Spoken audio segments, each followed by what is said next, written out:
Camera. Okay. Hello everyone. So I just thought I'd put together a sort of video on water where we bring all the aspects together from my research so far. Let's begin with, here's my water video that's existing on YouTube already. Water xenoestrogen attack. Now, let's begin here. Now, in the past I've been handed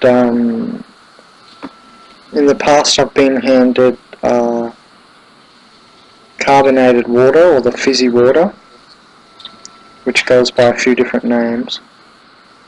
And the fizzy water is made by adding carbon dioxide under pressure. And the result is that the water contains the weak acid, carbonic acid.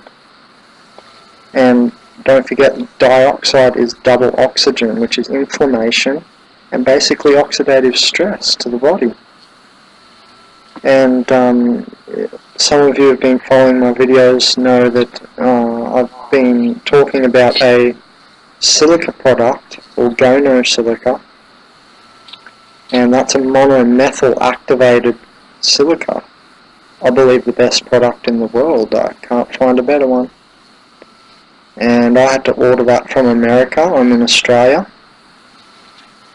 And I had to do that because the chemist I went into here in Australia only had silica dioxide, again with a double oxygen atom and molecule.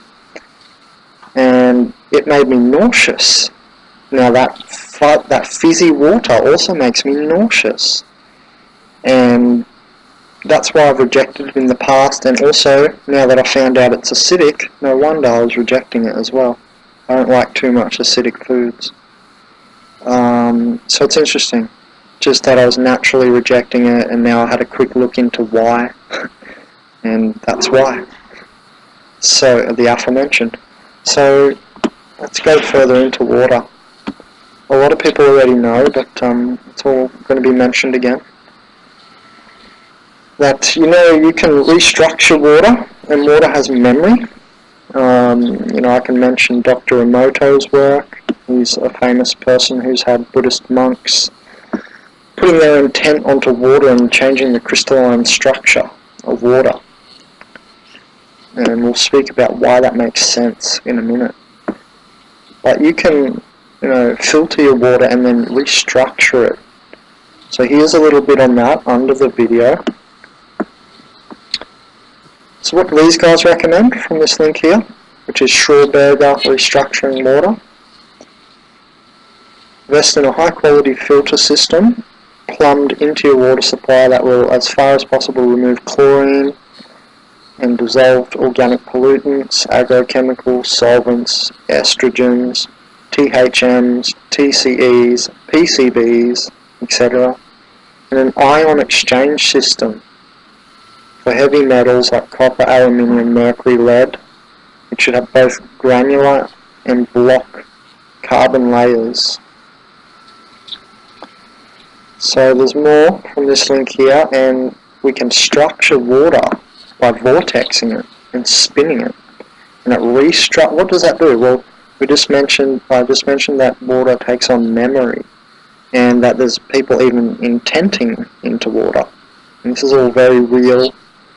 And water takes on memory. It atomically dances about 60 billion or 16 billion, I can't remember the number, but it's either 16 or 60 billion times per second that the atoms of water are dancing and restructuring itself like that anyway, naturally. But it takes on a memory, and what that means is it joins onto the other atoms and molecules, and so say you have it in plastic leeches, say you have it in tin leeches, so it's taking on the memory of the environment that it's in. And that's also why it's a good idea to put water in an egg shape, because the water will channel in a different energy if you put it in an egg shape rather to, a square shape. So it even affects what energy it's channeling in. So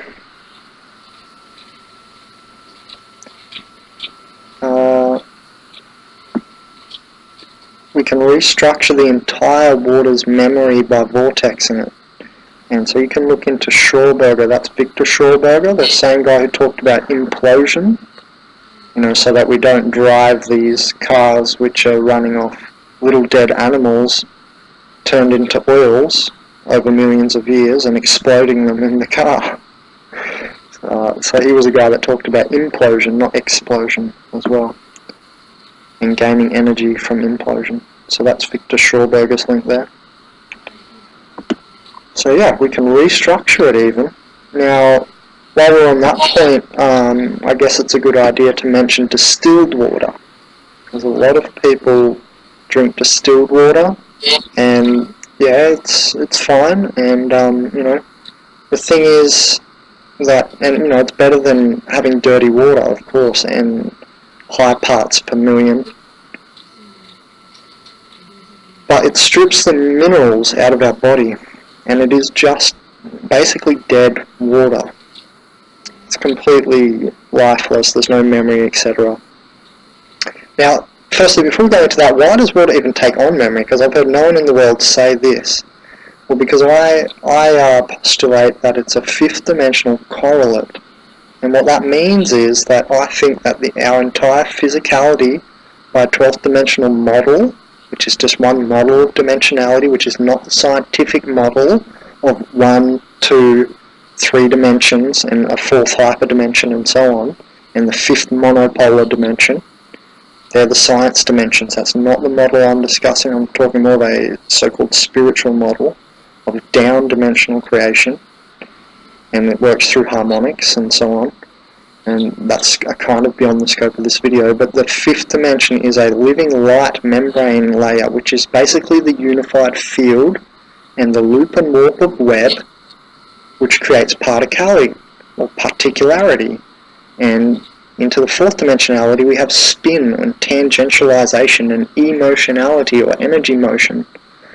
So the fifth dimension is an unpolarized light, so it's kind of like distilled water almost in a way. In similar in the idea, I'm just trying to give you the idea of this light. Not that it's a dead light, but that it takes on the high dimensional energies, for instance the seventh dimensional tunnel harmonics, the mathematics, and you know, it takes on this structure through the sixth dimensional grids, and you know, so water, what I'm saying is, takes on memory, just like what I believe to be a dimensionality of physical creation, which I call the fifth dimension, which is a living light membrane layer. And notice water acts like a membrane correlate as well. So these are the analogies that I'm putting forth here. And that's the allegory of why I think it's a fifth dimensional correlate.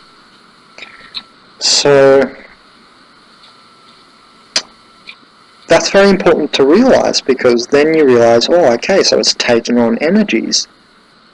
Now we're back down to what we know, what science knows. You know, the sages are always ahead of science. This is always the way. So when you want to take on the energy, well, it makes sense to put it in certain structures and adding certain chemical properties, because they have their own geometries. Like if you look at my video, Amalgam Maximum Novelty Health 6, I think it was, I take you to Happy High Herbs, and they have a chart of what oxytocin, the molecule, looks like as compared to, say, DMT or serotonin or cannabis or etc. Ecstasy. There's all these molecules, and oxytocin, the love molecule, known as the love molecule, is actually a very complex molecule. So now back to what Dr. Emoto's work is, getting monks to put their pure intent onto the water. This is a frequency healing. So this is not just imaginary and they're making it up. It's very real. And we create a crystalline structure in this way. Now, like I said, the structure for me correlates to a sixth dimensionality. That of a grid and a shape and a geometry, or sacred geometrics and so on. Infinite archetypes. That's what the sixth dimension is. So I feel it's important to take note of this when we're dealing with water. And now, what does this make us realise? Let's circle back around again to something I think I mentioned already, or maybe it was in the previous recording that I'm not uploading, that when I was younger, in high school, I was taken to a recycling water plant. And before that I did realise, oh yeah, water's recycled, but I didn't know so much into it. I thought, oh yeah, you know, the chemicals maybe help kill pathogens and so on. So what actually happens is, in I believe most countries in the world anyway, and what I saw physically at high school on an excursion was the piss-poo plant, I'll call it, and that we're basically drinking our own excrement mixed with chemicals. And we have to remember half the population is half the population is on pharmaceuticals, and most of our population is an aging population around the world. And half of them are on pharmaceuticals. I don't know if you've got a grandma or grandpa, but I'm a healer and I go around and I see a lot of older people on pharmaceuticals, and they've got 10, 20 pharmaceutical bottles, which I believe they could exchange for a proper garden. But that's beyond the scope of this video again. But so that's in the water. And then we just talked about how water takes on memory. And so their traumatic pain, coming from the pee, coming from the poo, etc. That's all in there. These are molecular based things, and then there's the energy that's hidden inside there. So this is why I mentioned frequency healing water before, and that I think that's a good idea, to frequency heal it.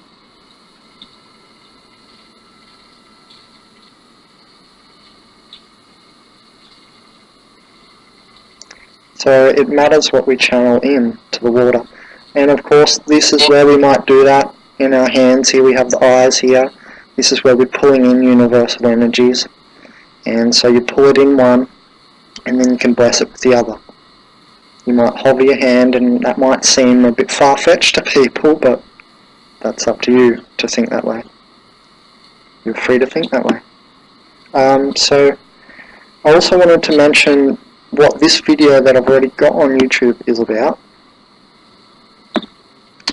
So if it's in plastic, there's something we've been finding out, that in our environment we have a lot of plastic. There's actually a huge island in the middle of the Pacific Ocean entirely made of our rubbish. You can YouTube that. So I've just said, if it's in plastic, put it back, don't buy that crap. Xenoestrogen attack. I was making a little rap. So xenoestrogen is a type of estrogen that barges. It's just a fake estrogen, that's what it means. Xenoestrogen means a sort of fake estrogen to what your brain naturally produces.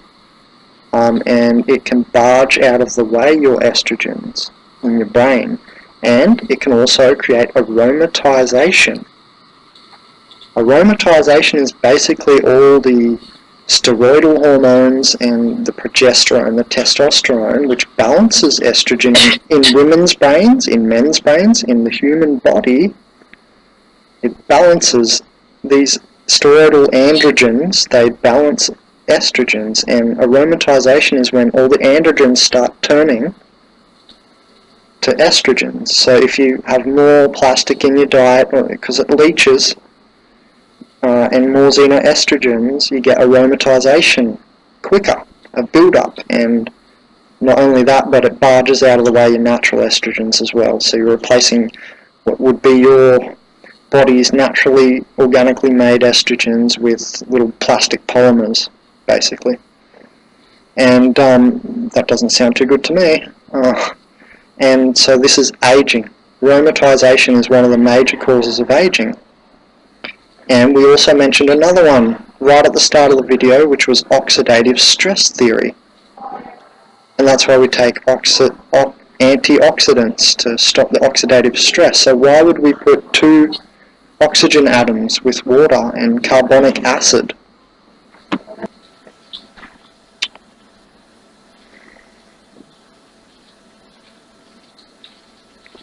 So it doesn't make sense to me to put oxygen or an acid into water, because usually with water we're trying to alkalize our body, and we're trying to de-stress the body. And we're also trying to do what? We're trying to hydrate. This is kind of the main point. So let's get into that in a minute, the hydration side of water. Before we go there,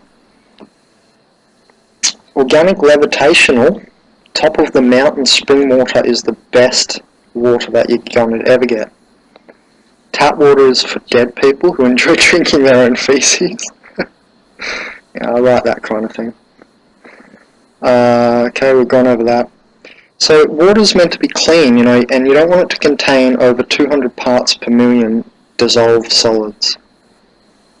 While we're on that, my boss, who is a farmer, recently, I've quit that work, but he said to me, yeah, Ben, the water's actually pretty good here. And I remember drinking out of the tap. It wasn't too bad. And he said, yeah, he has it all tested. So he had it all tested. He said, yeah, it's got even good calcium amount in it. And that's a dissolved solid. And a lot of people aren't up to speed that calcium in your water is not a good thing. It's like directly arthritic. What these are is little nanocalcites. The human body is basically an upright walking column of salt water, and it's like a reef environment. And these calcites are nanobacteria, and they make cages with uranium, mercury, and they lodge into your joints where you're sore. They love to sit. That's why we use gua sha and deep tissue massage and stuff to get these things out of these areas.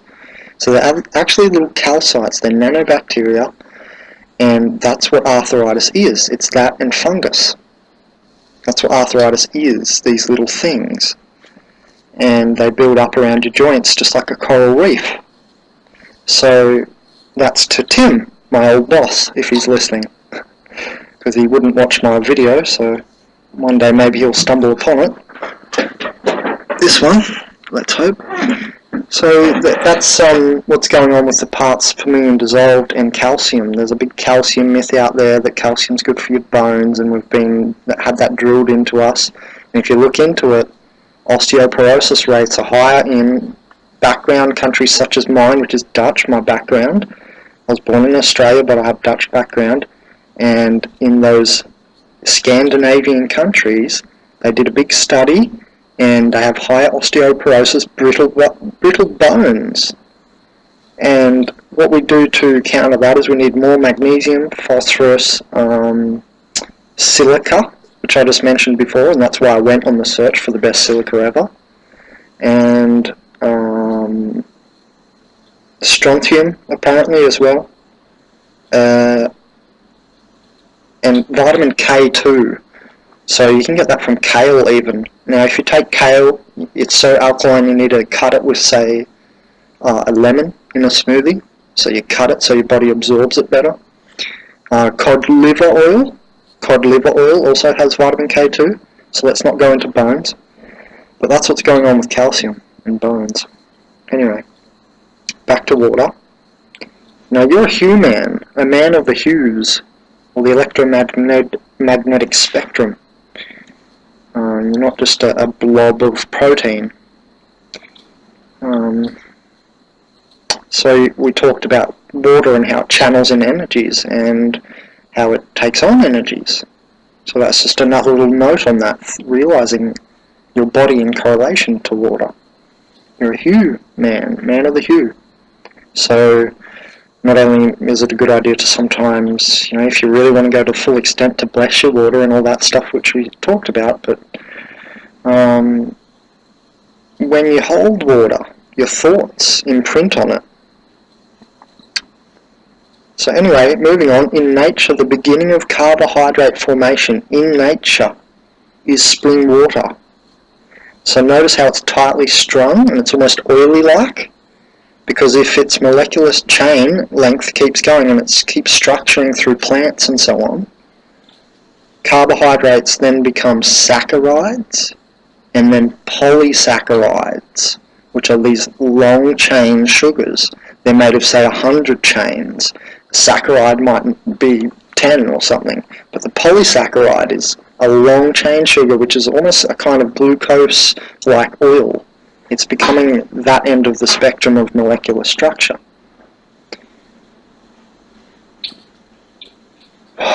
And you don't need to cook your water, because you'll create a leukocytic reaction or a white blood cell reaction. So when you boil your water, and that's why I'm hating using the university's kettle at the moment. I used to have a kettle which doesn't have an element in it, and you put it on the stove, and you can heat it to about 70 degrees for steeping all your teas, and you'll get all the requirements out of the tea, all the nutrition, and you don't need to cook the water or boil it to 100 degrees. That's cooking it.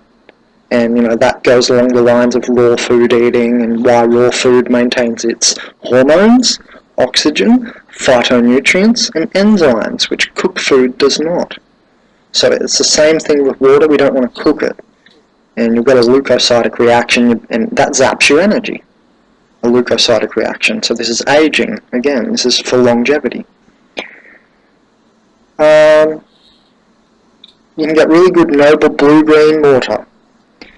At the perfect temperature, Victor Schroberger talked about 39.2 degrees Fahrenheit.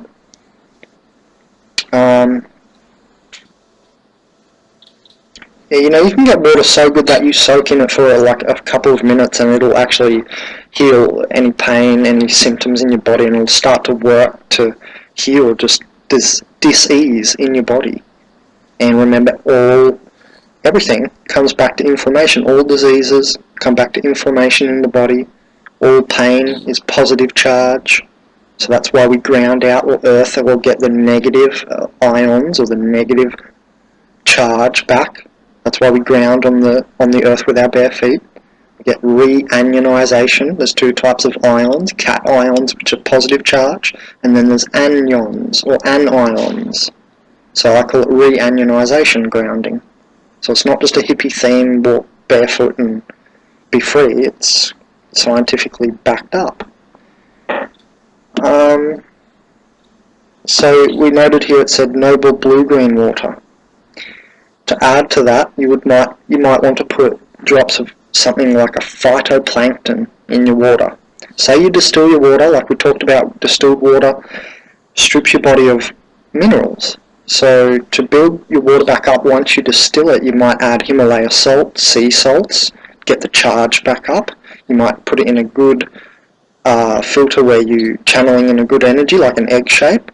You might put your intent into the water, etc. Then you might put a phytoplankton or a blue-green algae in there. Now, not only are they minerally dense and nutritious, these blue-green algae and phytoplanktons,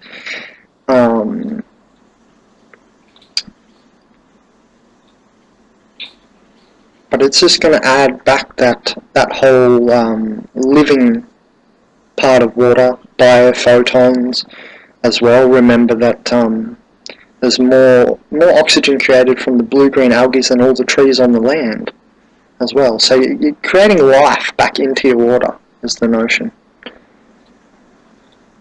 I don't know what I'm holding here, but it's something.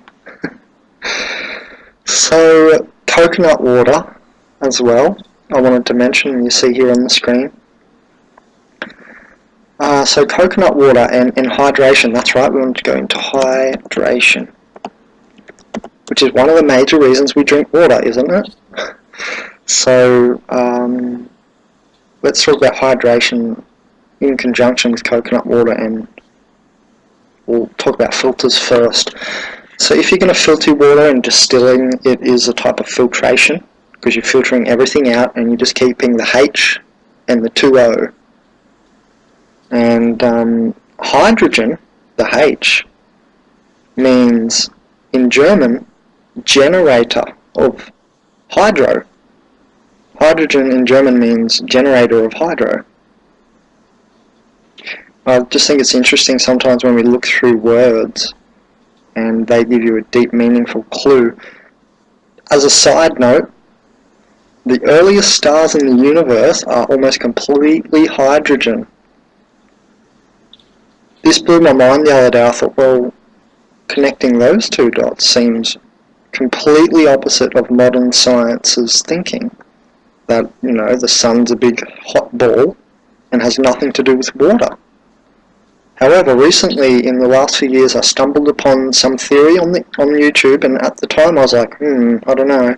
But now it's making more sense after I figured all that out.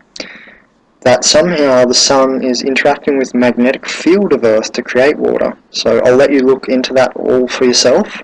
I'm not saying I believe it, or I'm not saying that's how it is, but perhaps there's something in that.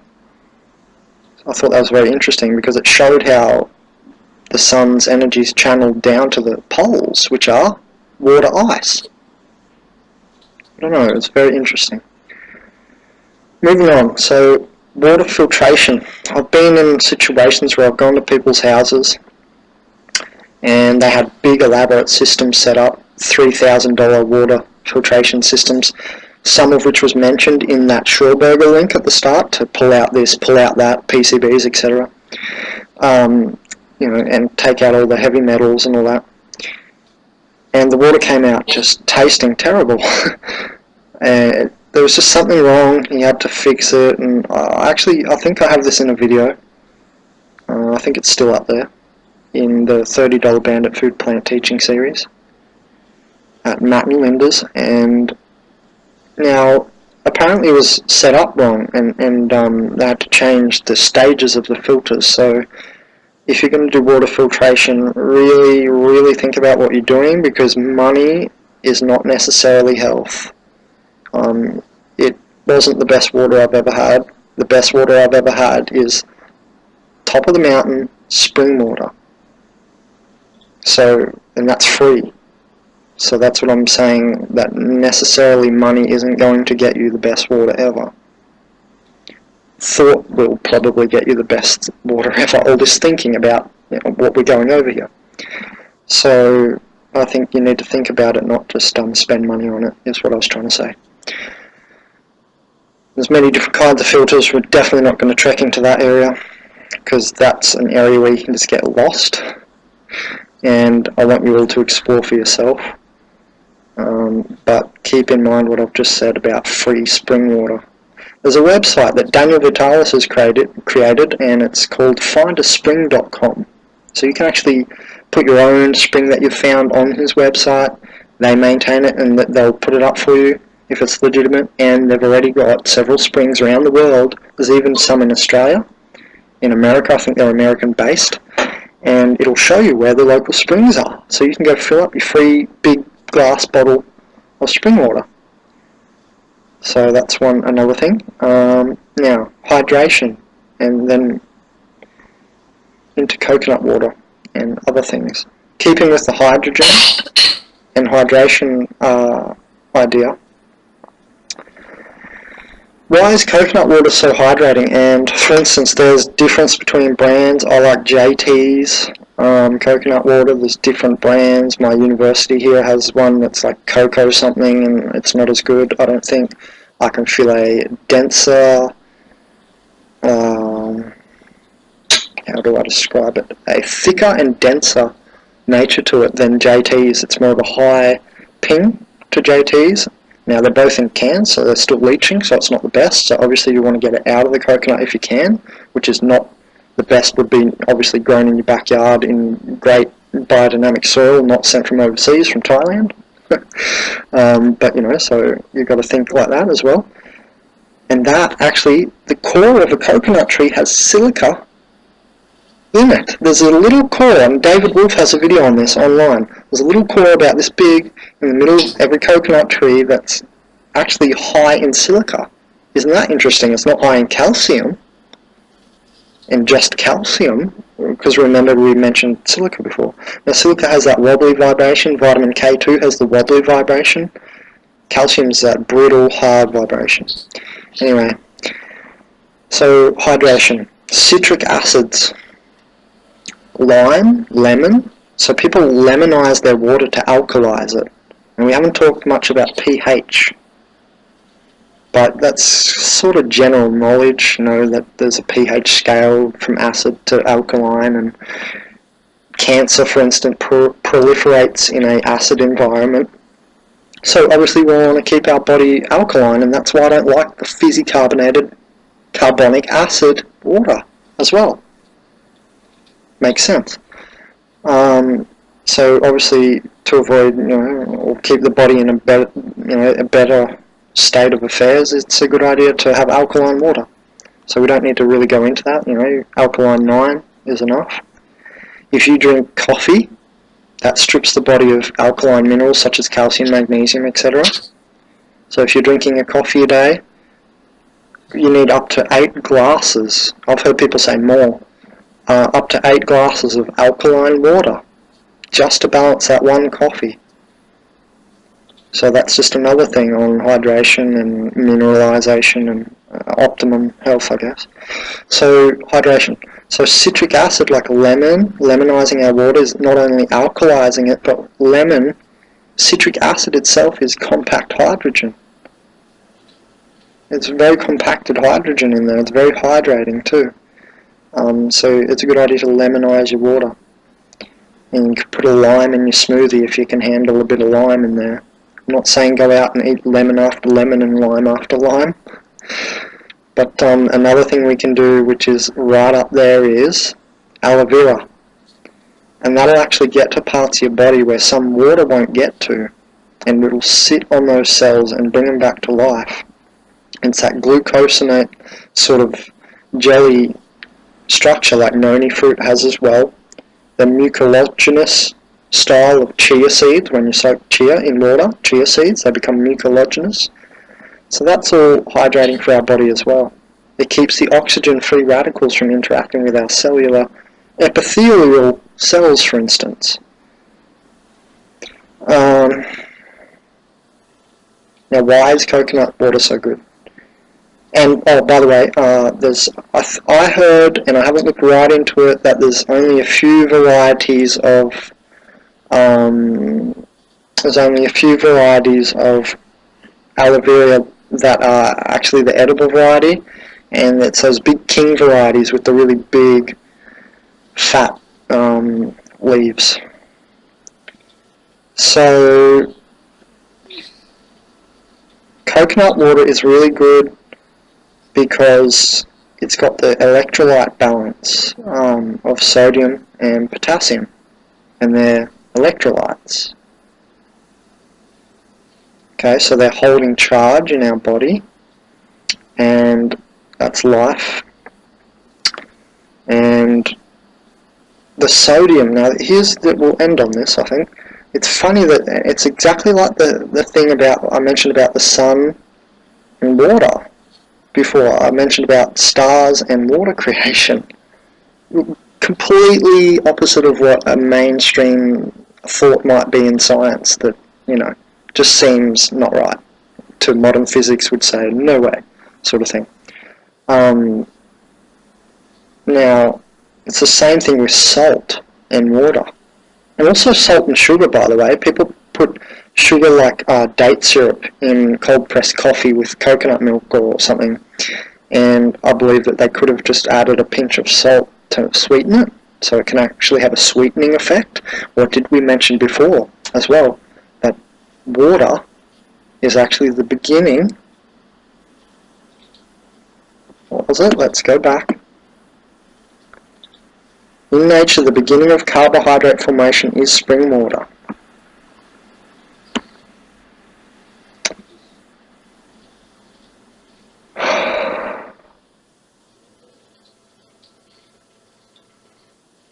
So it's funny that salt can sweeten things, because spring water's sweet as well.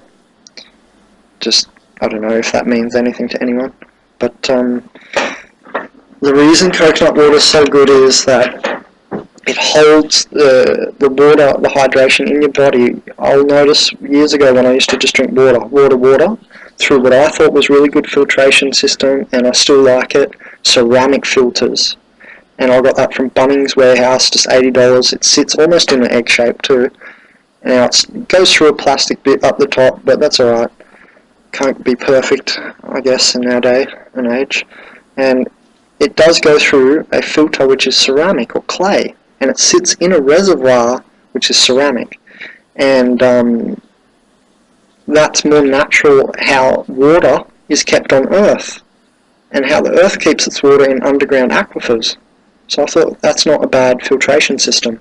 It's not, notice, one of these filters in a plastic jug with these things where you have to wash it through first. I recently bought one of them and threw it straight out. I drank from it a few times and went, no way.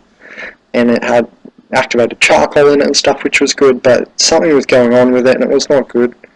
So that was a good filtration system I had through clay. I had these two bulbs in the top reservoir, and you pour the water in and it filters through there into the bottom reservoir.